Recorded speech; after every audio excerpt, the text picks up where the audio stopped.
We have a real treat for us, for all of us coming up here. I'd like to just see a show of hands. How many of you came to the event that like this that they had in Calaveras County last year?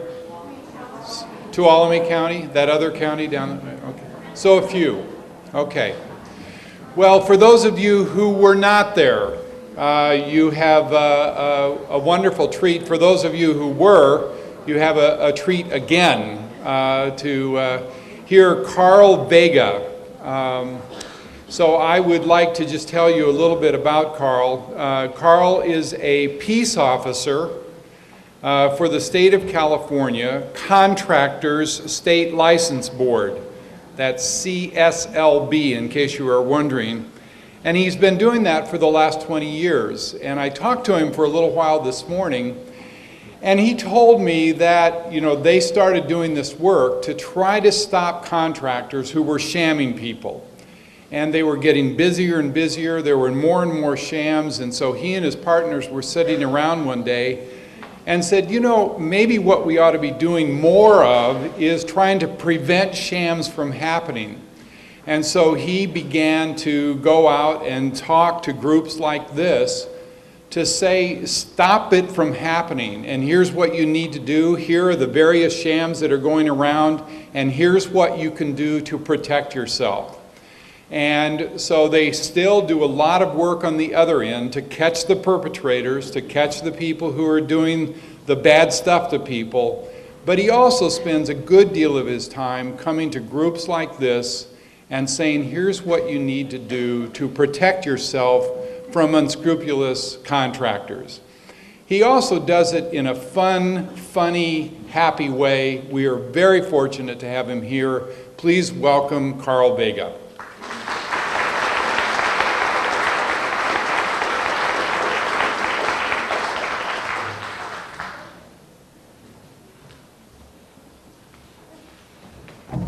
Thank you. Keyword, happy. I want you to remember this. I am so happy to be here today. On the instructor evals, very first thing, Carl was so happy to be here today. I'll explain a little bit about that later.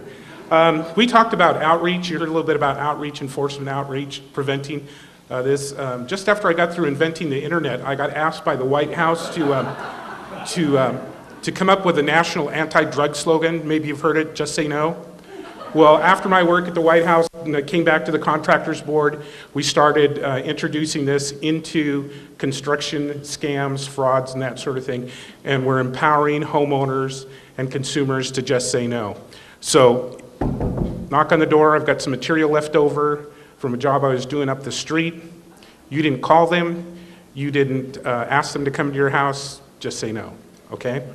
I have some things that are pretty relative, but here's a neat thing that we give out. It's a bottle cap opener, and I said, oh, that's great. It really is, but at one of the last presentations, a lady came up to me, an elder, and she said, I want to get 5 of those. Those things are so good for peeling garlic. You just stick it in there, and it works. So if you haven't got one, talk about current. I'm going to pass out a couple of things. Jeff did some work yesterday and picked up some ads, and I'm going to show you here. I'm going to pass these out to take a look at these ads. And here's a sample of the kind of people that we look for and that you don't want to look for. It's like, what's wrong with this flyer? There's no license number. So I'm going to start them off on that side. Just take a look at it. Here. Somebody was interested, and I'm sure you've seen these. We got most of these at the post office and local places. There is a legal ad in here, honeydews and more. I don't know this guy. I don't get money from him or beer at night. Handyman services, business license, and it gives the license number, not a licensed contractor. So I'm not going to go into a lot about construction and the technicalities of getting a license and all that sort of thing. But the law is $500 or less, you don't need a contractor's license. And we figured 500 or less is not major home improvement. More than $500, major home improvement, not mow, blow, and go, requires a contractor's license. And that's the business that I'm in, and also catching travelers, gypsies, scam artists, people that would come to to your home and try to rip you off.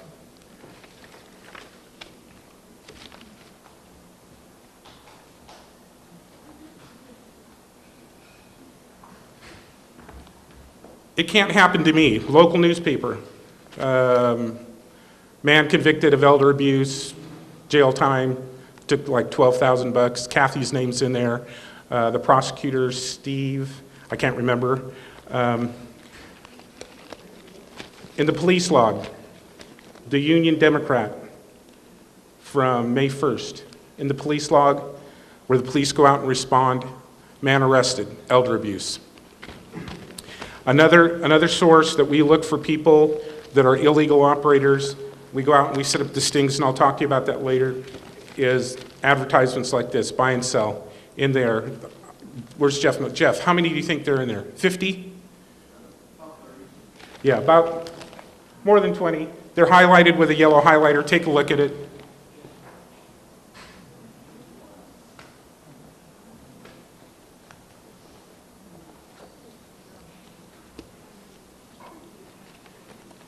Did I mention that I'm so happy to be here today? Can I tell you about that? See, I'm supposed to tell you about frauds and scams and how to protect yourself, and I will. But I just want to tell you about this, and that's the very first thing that I say when I go anywhere and talk now. Jeff and I got invited to do a 3-day elder abuse seminar in Lake County, and it was the first time that we put our material on a CD, and it went national. Shore to shore, and that was great exposure for us. So we get there, we're running a little short on time, the person before us ate a little of our time, and anyway, we get up there, and we thought we did a dynamite job, and at the end of the day, we got our instructor evals, and we got 24 straight A report cards, and we're just, so happy. We know we reached the people, we put out a good message, we're positive, we're humorous, just really, really good evals. And the last one said, good information, but Carl didn't seem real happy to be here today. So I turned to Jeff and I go, Jeff, what can we do? Because I want 25, I want 30, I want straight A's. He says, I don't know, man, I don't know. Let's go over to the bar and have a couple of beers. Well, we did, and we didn't figure it out. And so driving back to Sacramento, I said, you know what? The very first thing I say anytime I go and open my mouth in front of people is how happy I am to be here today. And I am. I really am. Times have changed a lot. There's some elders in here in the olden days, and you've heard this a lot of it, construction, homes, contracts was on a handshake. And if somebody told you they were going to be there, they would be there. And if they told you they were going to build a house for $50,000, they were going to do it. Well, things have changed now. I was in Hawaii yesterday, and I stopped into one of those new wave churches, and you know what? They don't even have 10 commandments anymore. They have 6 commandments and 4 do the best you can. I have a little PowerPoint presentation here today, and this is to tell you what you see is not necessarily what you get. Jeff. This may look like an average roof to you, shingles on a roof. This is a sample of unlicensed activity and somebody who performed work without a permit. Go ahead to the next one. Those are stolen license plates. That roof, and it's on a real house here in California, those are stolen license plates. And so using license plates, aluminum, there are a lot of aluminum shingles, concrete, different types of material now, but they're stolen. Unlicensed activity is a problem in California. It's not crisis, but it's a problem in California. And it's a particular problem for elders because there are people who travel from outside California to come to California to prey on the elderly.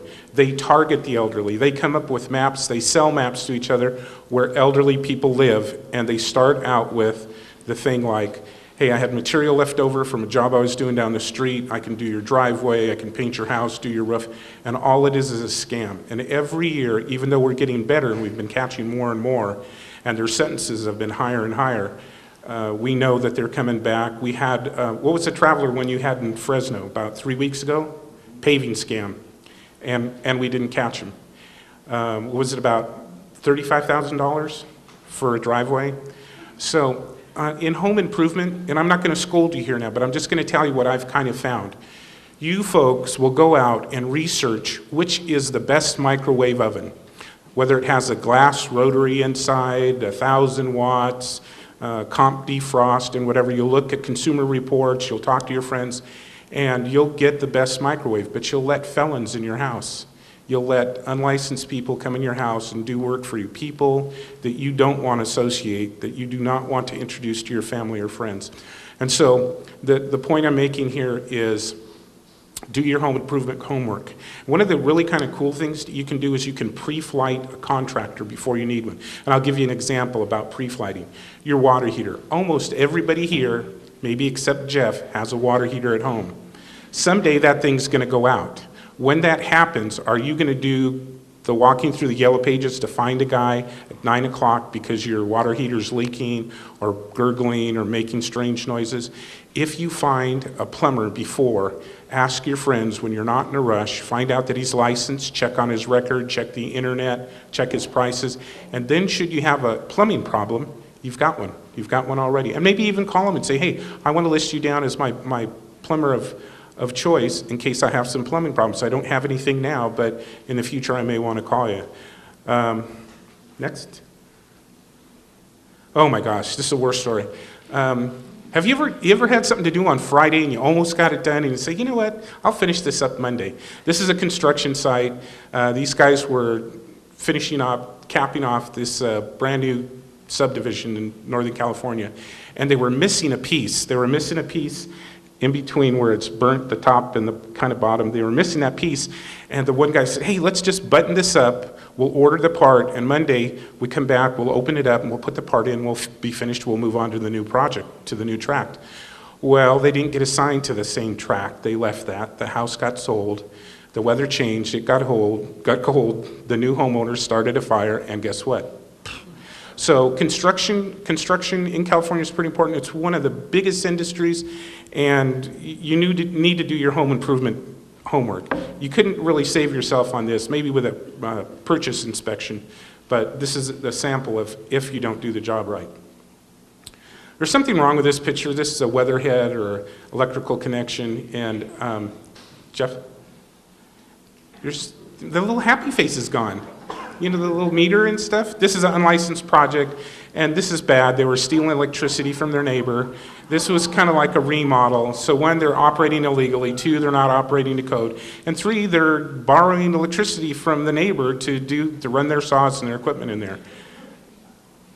This is a high-tech unlicensed activity fan. That's cardboard. Flood fires, natural disasters in California draw people from outside California, and when that happens, we know that, and instead of waiting for the complaints to come in, about a week afterwards, we go out and borrow a house and set up sting operations. We set up sting operations to try to arrest the out-of-state and maybe even some local friends that would come and take advantage. When there's a natural disaster, Loma Prieta, Northridge, floods, mudslides, forest fires, whatever, we activate, we man an assistance center where we pass out a lot of our brochures and try to talk to the people that have already been damaged or injured into using licensed contractors and how best to do that, give them as much information as we can. And then we go out and we try to catch the bad guys, and we can. I can tell you a little war story about the Northridge quake. A lot of water heaters fell off their stands, and the earthquake retention fell off, and they didn't have hot water. Some guy from Nevada got a trailer and a pickup truck and had a bunch of cardboard boxes of water heater, and he went around and he said, for $600 today, I guarantee you'll have hot water within 24 hours. Well, I don't know if the last time you were without hot water. But when you have a quake and your house is slightly damaged, or maybe just all the food came out of the cabinets and no hot water, it can be a problem. This guy got hundreds of thousands of dollars and took off. And of course, he didn't actually install any water heaters. Luckily, they caught him in Nevada, we brought him back, and we got a conviction on him. So if it sounds too good to be true, it probably is. I want to welcome you to the best presentation today because it's the shortest, and because midway we're going to be sampling some of the wonderful wine here from the vineyard.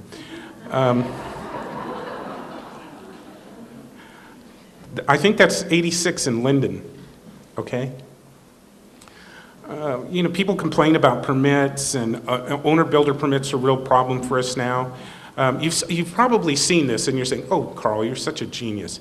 There's been a real upsurge in home improvement, and I think it kind of started with This Old House, and I'm sure there were a couple before that, but then, there's This Old House 2, and then on, Fix My Room. They play these gags, and a lot of people are really getting into remodeling and doing things themselves. One of the areas that we have some problem is homeowners taking permits themselves. And if they're going to do the work themselves, or they're hiring a contractor, a licensed contractor, and supervising that work, that's cool. That's great. But some contractors come in and try to get the homeowners to go, one, without their permit, or two, to pull the permit as an owner builder. And you really don't want to do that. You accept all of the responsibility, especially if that person's unlicensed. So if it sounds too good to be true, it probably is. Okay, I'm going to tell you something that's very few people here have heard. You remember a long time ago when you were a kid, even for the youngest person in here, you couldn't eat raw pork, could you? You ever had raw pork, bloody pork? Yeah, I'll take my pork chop rare. No, because the trichinosis or the worm or whatever, it was just, you didn't have raw pork. Okay, so somebody comes to your door, you didn't call them. One, you don't have to answer your door. Okay, and I'm going to tell you a little something else about when in doubt, whip it out. Okay, they come to your door. Oh, come on, this is a family-rated program. Okay, I'll tell you right now. When in doubt, whip it out. Grab your phone. Grab your phone. You folks know more about your community, your neighborhood, your street than any local law enforcement, than any investigator from Sacramento. And if you see a truck with lumber racks and lumber with a Texas plate, something's wrong there. Okay, and you know what I call that? I call that pork sushi. Okay? Okay, today for lunch we're having our entree will be pork sushi. What? Something's wrong with that picture. So when you hear that knock and you didn't invite them, material left over, think. Carl says, pork sushi. I'm not eating raw pork. Maybe you can now. I don't know, but I don't think so, and I'm not going to do it. Pork sushi. When in doubt, whip it out. Grab your phone. You see that truck across the street. What? Is lumber cheaper in Texas and you just drive it to California to work on your neighbor's house? You see a construction truck, a pickup truck with lumber on it, Texas plates, pork sushi. Something's wrong there. Call. Now don't say, and don't call my boss and say, Carl said call 911 if we see an out-of-state truck. Don't do that. But you can call local law enforcement and say, hey, you know what? My neighbor has a truck in the driveway, and it's got Texas plates and lumber on the top. And I think maybe you guys ought to go check the welfare on that. And you don't have to be a real busybody neighbor, why is Sally having a new gazebo put in or whatever. But if you see something like that, out-of-state plates are a real big, what we call a clue. It's a big clue for us. Why? Why would somebody from Nevada come over to California to do work? Now, right now, the construction industry is really booming. It's taken off. In San Francisco, there's 45 to 3 months wait for an estimate on a remodel for licensed contractors. Really, really, really busy. So what comes in? A lot of people that are not qualified, that are not licensed, that don't have the experience. I'm working on a new campaign right now, and I just think it's kind of funny, probably because it's my idea and I think it's so good, about out-of-state contractors. I'm going to have a big truck, an old ratty truck with Nevada plates, and I'm not picking on Nevada if you're from Nevada. There's some nice people left there. And two ugly contractors, and they're coming across the ag station, and they're going to be the two ag inspectors, and it's going to say, out-of-state unlicensed contractors. They're not coming here for the cheese.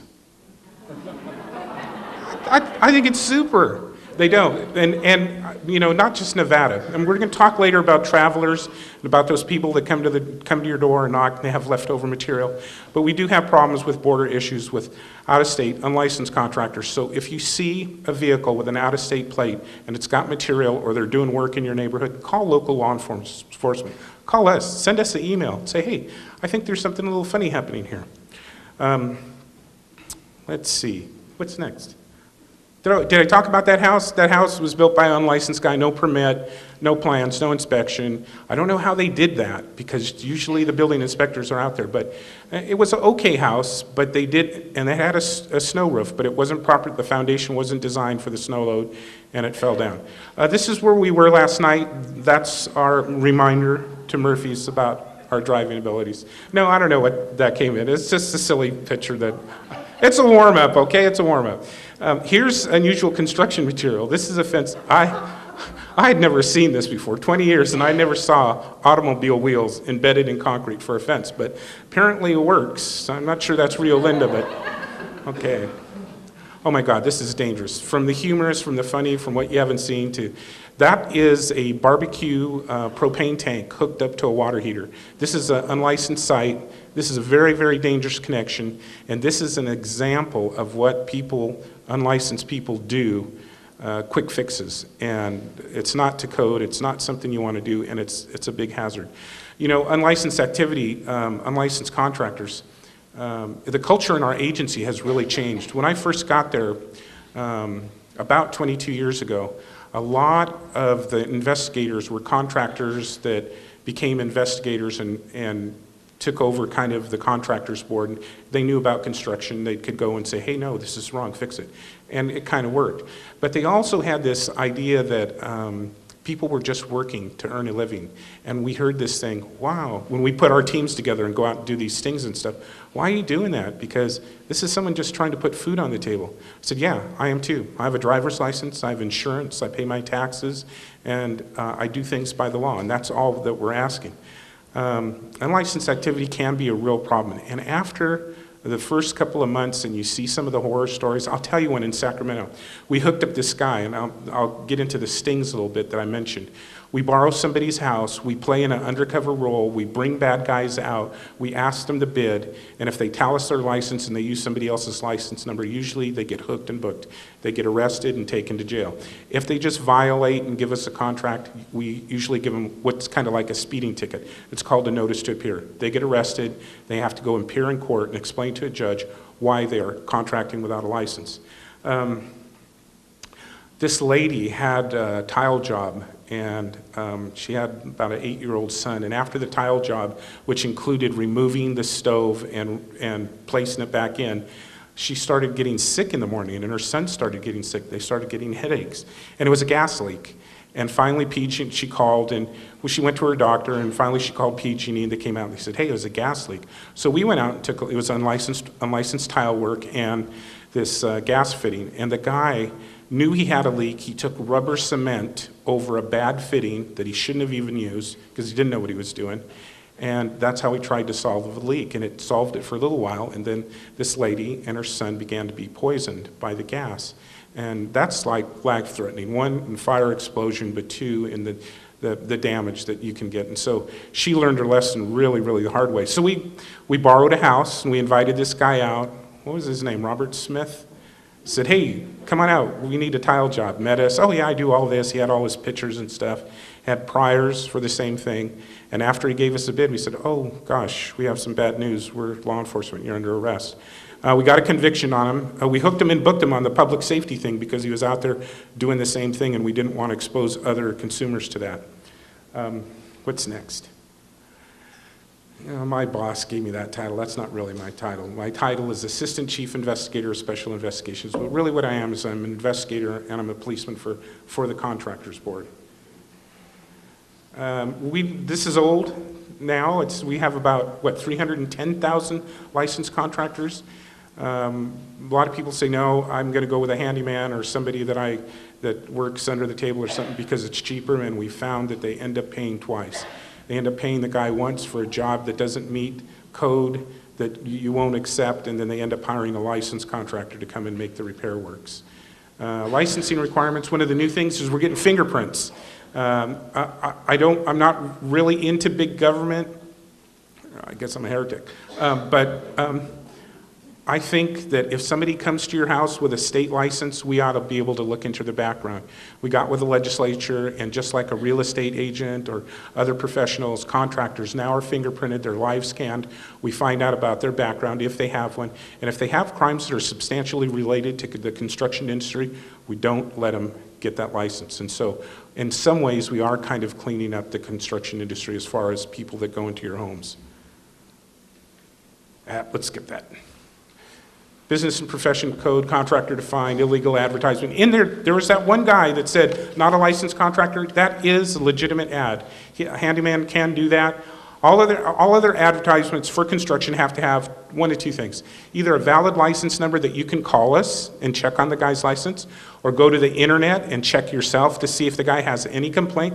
And I'm just going to say it. Sometimes the industry doesn't like it when I go out and talk, and I'll tell you, when I get in the most trouble? I have not been sued for brutality, unlawful arrest, false arrest in 20 years. The most trouble I get in is when I come out and I open my mouth and talk, okay? I used to have this Joe Biden joke. I told it last night at dinner. It did not fly. So like Monday, when I go back in, my boss will call me and say, oh, you're not telling that 10 Commandments joke again. I said, well, it might have been taken out of context. The construction industry isn't going to like this a lot, but yes, there are a lot of good contractors that are good, hardworking people that will give you a fair job for a fair price, and then there are the others that we don't like. To be a contractor, you have to have 4 years of journeyman level experience within the last 10 years. Let's see, anything else there? Misuse of a license. Now that we've been going out, and we just did this thing, California Blitz was the last one, 168 arrests, 10 stings statewide. And the idea of this, I'll tell you how some of this came, and it's really true. I used to be a highway patrolman. Before that I was a narcotics agent. And when I came to the contractors board and I started seeing this stuff, and I saw some of these really horror stories, terrible things, unlicensed people. And I said, why don't we sell dope? And they said, what is the matter with you? What do you mean sell dope? And I said, yeah, let's buy dope. Let's buy dope or sell dope. I said, what do you mean? I said, let's do some sting operations. What we were doing is our entire structure was set up for reactive complaints. So somebody ripped you off, you filled out a form, came in, we tried to identify them, we tried to get a prosecution. If it was a small deal, we'd give them a civil citation and a fine. But if it was a bigger deal, we tried to get a criminal prosecution for contracting without a license and get restitution. Well, I said, gosh, let's do some stings. Let's not wait for the complaints to roll in. Let's go out and catch them. Let's get some people together and train them. And we did, and we started doing it, and it started working really good. And it's just, now we have 2 fraud units. We have the SWIFT Statewide Investigative Fraud Team North, which Jeff is a part of, and the Statewide Fraud Team South. And what was it, about 3 weeks ago, we had the California Blitz, and we go out and we have 10 stings and 10 different cities. Some of them are 2 days. And we don't wait for the complaints. We go out and we find advertisements like that, or we get tips and leads from consumers, from homeowners, from local law enforcement, and we invite them out there and they're contracting without a license, we sign them up. Now, if they're just a handyman that kind of like went over the deal, we might give them a warning, give them an application to get licensed, but more than likely, at the minimum, they're going to get a civil citation, a nasty fine. But if they have complaints or they're outstanding injuries, we're going to arrest them, we're going to have them go to court. And so we've been very, very effective, but probably even more effective than the stings is outreach like this.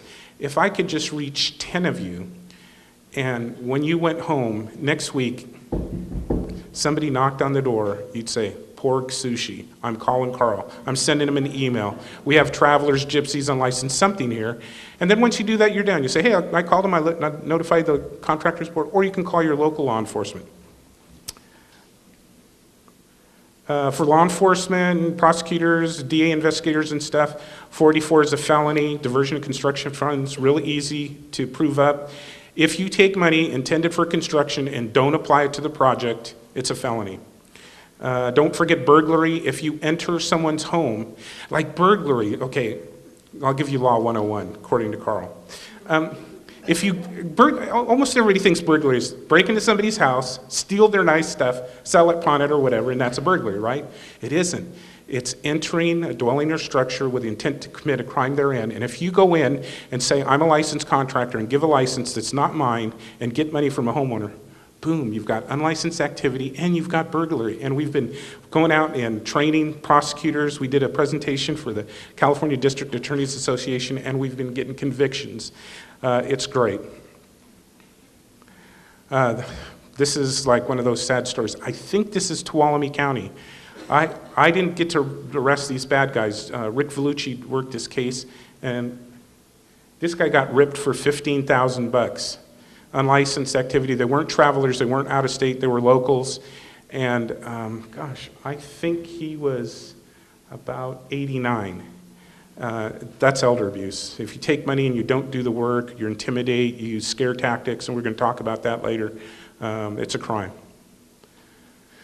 This guy got ripped off for $26,000, not far from the first victim there.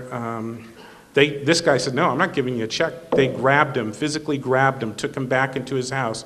And the guide said, hey, I just didn't feel like getting beaten up today, and I cut the check. I figured I could stop it. He didn't stop it. We did catch these people. We did arrest them. We did get a prosecution with an order of restitution. But, you know, I'm liking that in some ways, that we make the bad guys pay, but I rather see that this not happen. And I wish there was some way we could have gotten to these folks and gotten them our 10 tips or gotten them our brochure, what you should know before hiring a contractor. And maybe he would have said, pork sushi. I didn't call this guy. I really didn't want this work done, and he wouldn't have been exposed to this. Industry partnering, APS, Adult Protective Services, any government agency that might be able to give us a lead about unlicensed activity or scams, we want to know about. And the average consumer. We look for wanted persons, we look for revoked licensees, and repeat offenders.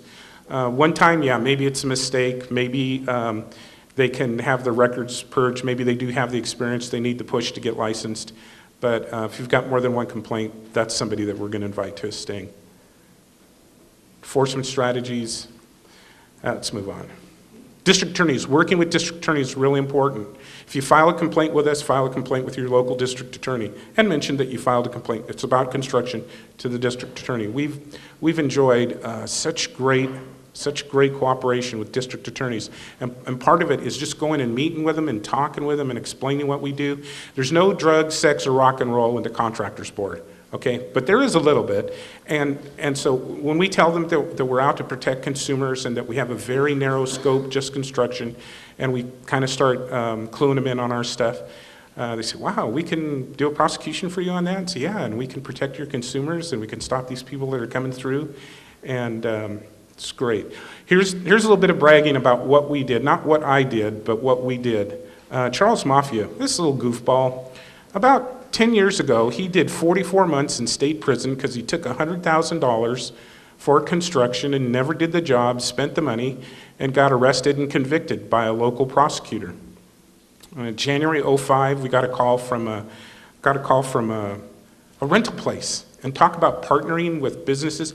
And you know what, I forgot one real important thing. I know I told you how happy I am to be here today, but I forgot to mention my friends from US Bank, Kelly and Cheryl. Okay, could you stand up? They're in the back there. Let's give them a hand. Hey, you know what? I'm going to tell you, I'm going to shift real quick to another war story. I had this little lady that got ripped off in San Joaquin County, French Camp Road. Guy came in, and this is typical, knocked on the door, no material left over. Oh, my dad did your roof. And every 25 years, we come and give a free roof inspection and tell you how the roof's doing. And his dad never roofed anything. This guy was not licensed. This guy was a traveler. And took the little old lady to a bank downtown in Stockton and tried to get more than $10,000. And the teller got with the bank manager and they said, no, pork sushi, we don't like this. Here are these two big, ugly, oh, I know, they said they were with Stockton Roofing. And the bank manager said, I know Stockton Roofing, we've done business, they bank here. Called, hey Joe, you got any guys that look like them? No, we don't have any. What would they be doing with a little lady at your... Don't. They didn't. They went back, spent the night with her. They didn't kidnap her, but they kind of held her and her husband against their will. Next morning, took her to another credit union and got $4,000 cash. Boom, took off. We caught him. We got a conviction out of Stanislaus County, got a felony, got a restitution order. And that's kind of typical of the scams that you can see. They'll come around, they'll pose imposter burglaries, they'll pose as a utility repairman, PG&E, something like that. And they'll want to do an inspection, and they'll also offer to do a roof or painting or something like that on the side. But what they're doing is they're trying to divert the homeowner, especially the elderly, and finding out. One of the things, they'll give them a $100 bill, and they say, hey, is there any way you could break this? They'll go to their purse, make change, come back, and they'll find out. If she keeps her purse under her bed in that first bedroom, they'll distract her or him and take the money, and we'll get a series along the road, and then they'll be to the next town. This is Mr. Mafia. We got a call from, and I'm talking about partnering with the industry, got a call from a rental company that rents construction equipment, and this lady said, you know, I'm not really sure I'm doing this right. I always check these guys' license number on your website, but this guy's name doesn't come up on this license number. You know why? It wasn't his license. It was a legitimate license of a former employer that this guy took the license, opened up his own company, and the little goofball opened it up about a mile away from our headquarters down the street, ripped off 2 churches. Okay, I don't think it's good to rip off anybody. I don't think it's good to rip off the elderly. Maybe you can rip off rich people. That's still a crime and it's bad. You should never rip off a church, okay? Nobody knows for sure, okay? I'm not going to talk about what faith I have or whatever, but nobody knows for sure. But if you rip off a church and you picked wrong, imagine what? Okay, this guy ripped off 2 churches, more than $100,000. We put it together in 3 days. Rick Vellucci really put the case together. Put a team together, went to his office, arrested him, searched it, got a bunch of stuff, and we recently got a conviction. Everybody that you see here except for one guy has been convicted. This is in booking. This is one of my favorite places, Sacramento County Jail, and that's the booking seat. That's where he's handcuffed, and he's going to be facing the music.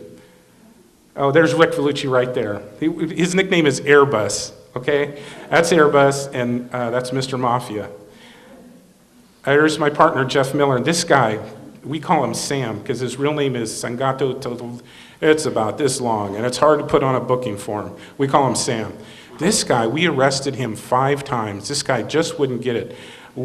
This is another war story. We worked this sting down in Elk Grove, and a retired airline pilot, TWA, I don't even think they fly anymore. This guy flew for TWA, little, small, Oriental man.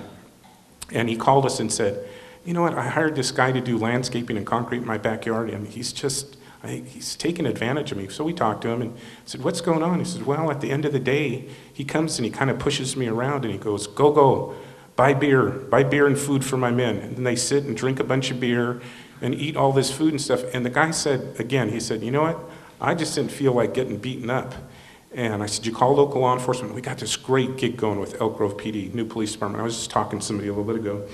And so we set up this sting. We did it 3 days in a row. We had our homeowner victim call and say, hey, I need you to finish this stuff. I got a check, $10,000, finish it in 3 days. I'll give you the check today. See, we're sucking this guy in because we want him. Sam, 3 days in a row, he doesn't show. We've got our detectives, we got our patrol cars, we got our whole op plan going, nothing. And I said, Jeff, we know where he lives. Why don't we just get up real early, go down to Stockton, and when he comes out for his paper, we'll snatch him up. And we did. His house is across the street. That's his truck. And we got Sam. Was that the first Sam arrest? First Sam arrest, okay? This guy just didn't get it. RT is regional transit. They have the light rail and buses in Sacramento.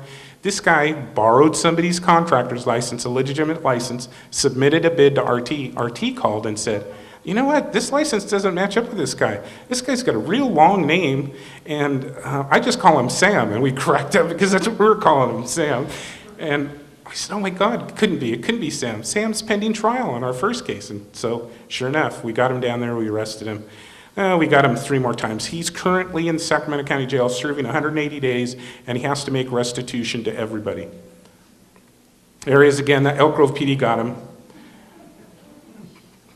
That's him in the backyard. And this is kind of a real important picture here, because in the back there, part of this concrete fence that he was building, there's a water feature, and what you see back there is not code electrical wire that was live. So there's 2 things you don't want to do. You don't want to mix electricity and water and live stuff. And this lady, this family had children, and the guy just doesn't know what he's doing. He knows what he's doing time right now. Mr. Ewer, this was a revoked licensee, got sideways, started ripping off people. A partner, one of my other partners, Marcy and I, caught him, got him on warrants. A week later, Rick Vellucci invited him to a sting. We were sitting around and Rick said, hey, let's invite Mr. Ewer and see if he'll come out. I said, no, he's pending trial. He wouldn't be so dumb to come out. Guess what? Mr. Ewer came out, gave a bid, got arrested, got booked again. Oh, and after that, there was another warrant. I found another warrant, and we followed him. Marcy and I followed him. We got up real early in the morning, leave my house about 4, get on scene about 5, set it all up with the locals and stuff. And he takes his kids to school, and then he goes up to this golf course, and we don't see him anymore. I said, I don't play golf. Marcy, how long does it take to play a round of golf? And she goes, maybe 2 hours. I said, let's go check with a pro, see if they'll let us take our unmarked cars on and find this guy. And they said, no, but we'll give you golf carts. And I said, I'm not waiting for this guy to play golf. I got a warrant, he's getting arrested. So we went out, went in our golf carts, and we arrested Mr. Ewer, hooked him, booked him, got him in custody. We got convictions and restitutions on that guy. I told you there's no sex, drugs, rock and roll in construction industry. There really is. Lightfoot Designs. There are two things here. There's a real big thing we call a clue. Maybe you can't see it. It's the Nevada license plate. Is that a Nevada plate? Down there. And here's the other thing that I want you to really look for. A license number. California license number or a license number on there. Lightfoot Kitchen Design. This guy was a child molester. This is the only one we don't have a conviction on yet. Okay, so you go into a bar and you meet this young woman and whatever, and it turns out she's 17 and you get arrested. Okay, even that one doesn't sound good. 288A is child molest, lewd and lascivious acts with a child under the age of 14. There's no doubt this guy had like 15 counts of 288A, was on Megan's list. And what's so cool, this woman called us and said, look, he was a cabinet guy. I don't want to complain about my cabinets that are all jacked up, but I do want to tell you this guy came into my house, he was around my children, I found him on Megan's list. See, that's another thing. I think in some ways government's too big, that's just my personal opinion, not the contractor sport talking. But I think Megan's list is great because you can start checking out your neighborhood, make your, empower yourself and give yourself the information to make a good decision. So she found him on Megan's list and she goes, I don't want to complain about the cabinets, but you guys should go get this guy because he's a child molester. So Rick Vellucci and a couple others, we set up a sting. He shows up, guess what? A trailer, it was stolen. The trailer with the Nevada plates, what's he doing here in California? It was stolen. This is a DA investigator, Don Parvin, SAC DA, there's Airbus, and there's Mr. Lightfoot in custody. I call this one Bye-Bye Little Trucks. And we have what's called the Wall of Shame. And we have this big wall, and we have all these pictures, including this. We got to tow his vehicle. He's unlicensed, uninsured, committed a crime, had a stolen vehicle attached to it. So we got to take both of them. This is a brand new SUV, big, expensive thing. And there's another way we got to put a little damage on him. There's my favorite place. There's Mr. Lightfoot in Sacramento County Jail booking. He had about $1,800 illegal money on him from illegal jobs. Stings. I explained a little bit about stings. Elk Grove PD, and a company called, and I heard somebody make a joke about developers, and I really don't need trouble Monday morning, but we've been pretty lucky with developers. Syntex Homes, big developer in the Elk Grove, Sacramento County area, let us borrow this brand new house.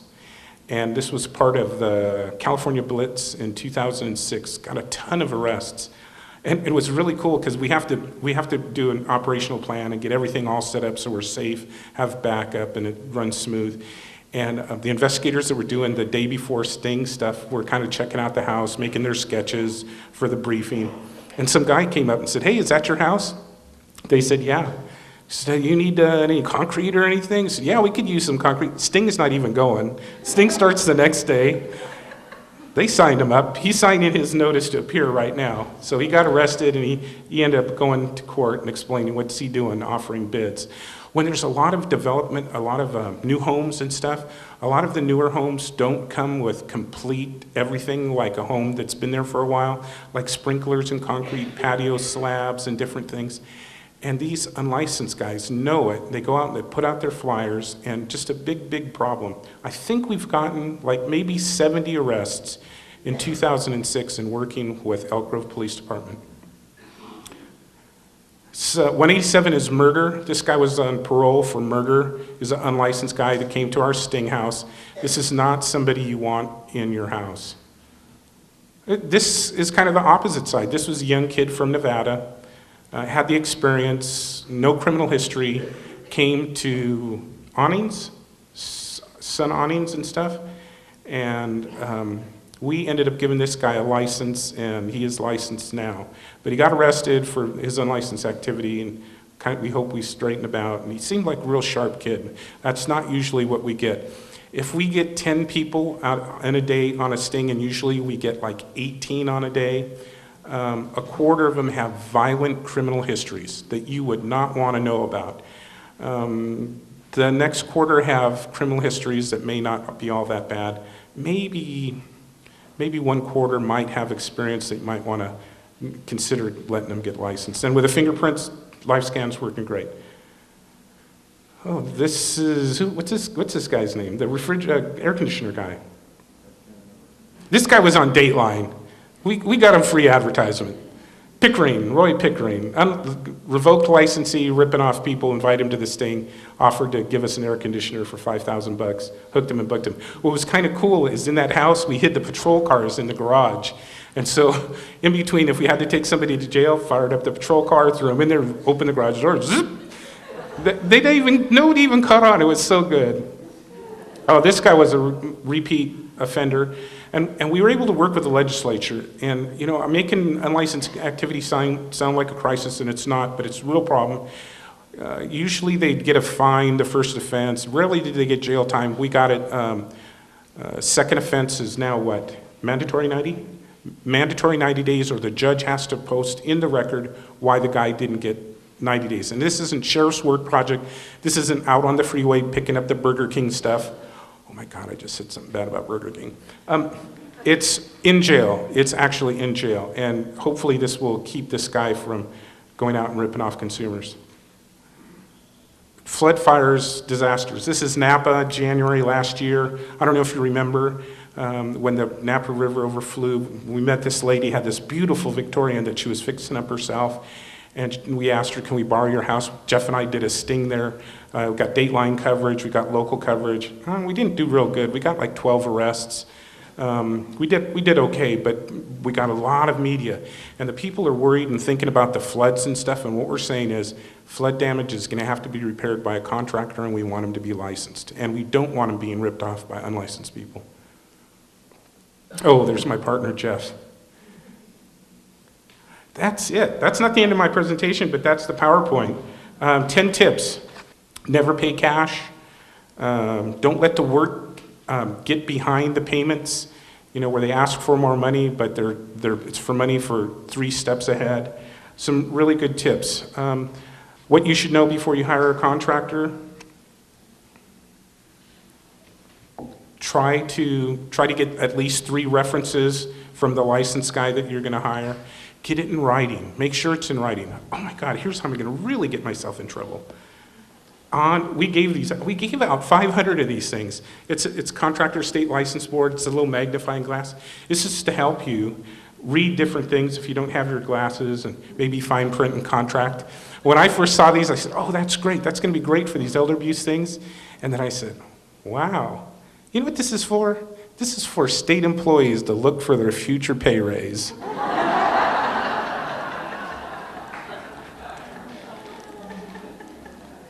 Complaints with the board. If you have a complaint with the board that didn't go right, you weren't happy with it, you didn't hear anything on it, whatever, see me afterwards. We can reopen cases. We do have a quality assurance unit. If you're not happy, we're not happy. We don't catch all the bad guys, but we can. We can try. We can try real hard. Licensees, everything isn't perfect. Everything isn't like TV. Sometimes there are disputes between a contractor and a homeowner, and a lot of times it's communication. We have arbitration, mandatory, and voluntary. We have a really new, neat kind of program called, what is that? On-site negotiations, where we have an investigator, your contractor, and an expert come to your house and look at the stuff, and the expert will say, Joe, I've been a contractor for 20 years. That cracked concrete does not meet industry standards. You need to replace that. If your contractor agrees to on-site negotiation, make the repairs, we'll cut it loose with a warning. You get your job done correctly, pass, and after the new work is done, on our bill, we'll send an inspector out to make sure that it meets code, and if it's done, then that licensee gets a little talk with us about not fooling around anymore and doing work up to code. And some of them get an education. They learn something new. Last year, 2006, we got $20 million back for consumers. And a lot of that was just meeting with the contractors and the homeowner. Sometimes, you just get these communication conflicts, and if you can intervene and straighten out, identify the issues, we've been really, really lucky. And that's part of what we're here for. That's part of what state service is all about. I already told you about when in doubt, whip it out, use your phone. We're really, really interested. We give these presentations all over California, and these guys come from all over California, and the tips are really important. One of the cool things that I saw that Kathy did is she gave my email address out, and you know what? I'm there to work for you. I'll tell you a little bit about my philosophy about law enforcement. You know, I'm going to pick on the Irish. I come from a small Mexican family of about 8,000, and I'm Mexican. I'm an American, I'm a veteran, and I come from a Mexican background. Anyway, the Irish, I don't know, they thought, you know, we're born cops. You know, all my family's cop. My dad was a cop. Blah, blah, blah. BS. When you get a badge and you become a policeman, your job is to serve. There isn't somebody that decided because your nationality or whatever. The people gave you that badge to do their work because they're at home enjoying their lives. And that's kind of how I feel. I'm an instructor for a lot of places, and some of the younger cops don't like this. You know, when I tell them, say, hey, wait a minute, do you remember you're serving the public? No, I'm on the SWAT team, you know, I'm here to get the bad guys. Well, we are here to get the bad guys, and we want to do that because we've seen the victimization. But we also work for the people, and it's an important thing to remember. About identification, somebody comes to your door, tells you they're a police officer, and they have a badge, and they do a really quick little like that sort of thing. Look for the other side. Look for the identification. Look for the little ugly picture of the guy that matches the, okay?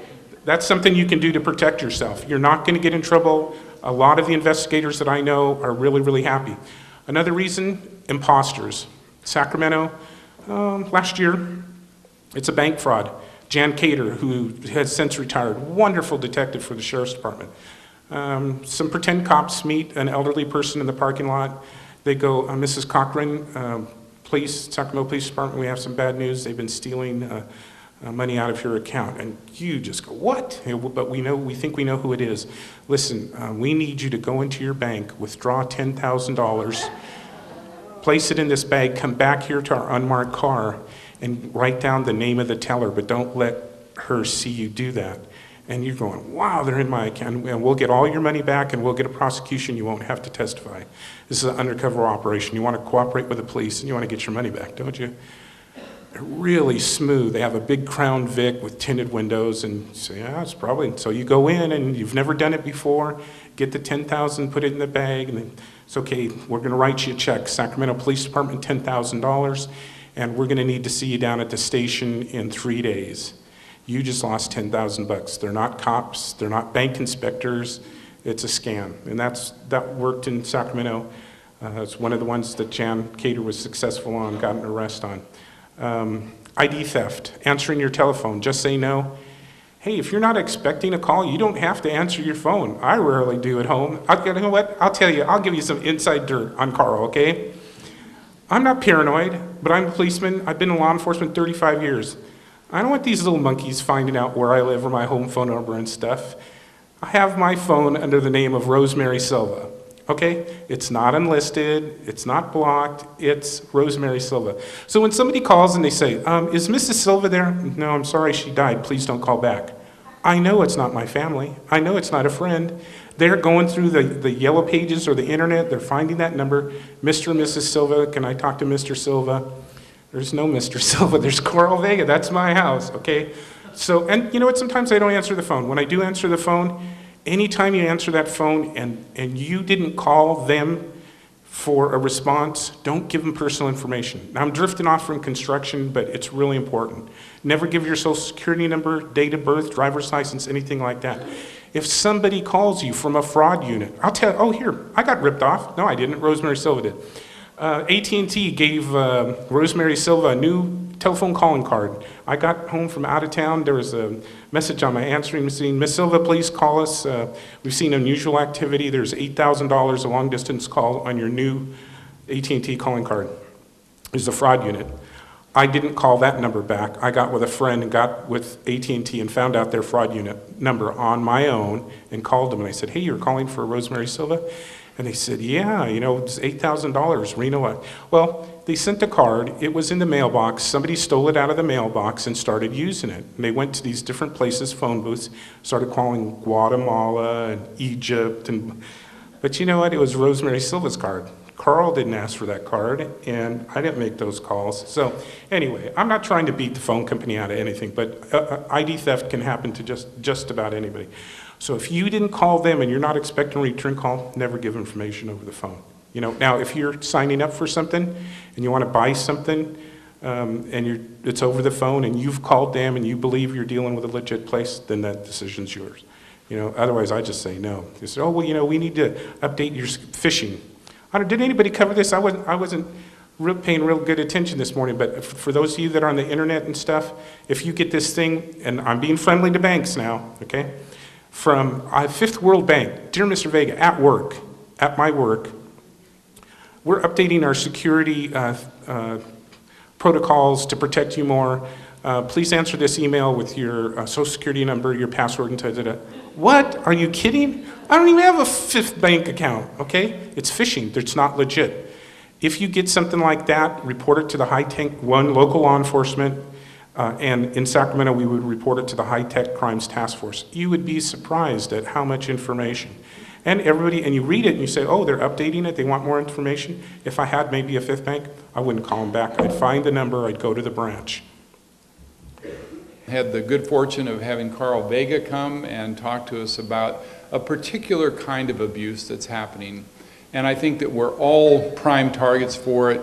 It's construction abuse, and he did a terrific job kind of laying out pork sushi and just say no and all of the kinds of things that help us remember when someone comes to the door and says that they have a bunch of stuff left over, pork sushi is the way to respond. So I think it's been a really good morning, and I really appreciate the speakers and what they've done.